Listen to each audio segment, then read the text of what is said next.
ദൈവമേ, അങ്ങയുടെ അനുഗ്രഹം പ്രതീക്ഷിച്ച് വന്നിരിക്കുന്ന ഈ ദാസം മുട്ടുപേൻ ഞങ്ങൾക്ക് തുറന്നു കിട്ടുമെന്ന് ചെയ്ത കർത്താവേ, നിന്റെ കരുണയിൽ ഈ ദാസൻ കുദാശകളുടെ സ്വീകരണം വഴി ആത്മീയവും ശാരീരികവും ഹിന്ദുവോ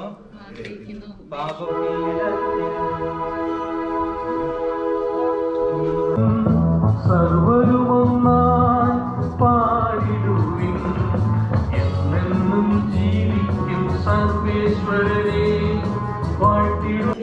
അവനോട് കൂടി ജീവിക്കും എന്ന് നാം വിശ്വസിക്കുന്നു. മരിച്ചവരിൽ നിന്ന് ഉത്ഥാനം ചെയ്ത ക്രിസ്തു ഇനി ഒരിക്കലും മരിക്കുകയില്ലെന്ന് നമുക്കറിയാം.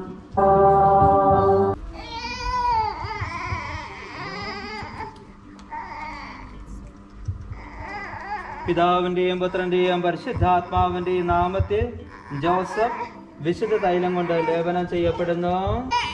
പിതാവിന്റെയും പുത്രന്റെയും പരിശുദ്ധാത്മാവിന്റെയും നാമത്തിൽ ജോസഫ് മാമോദീസ മുക്കപ്പെടുന്നു.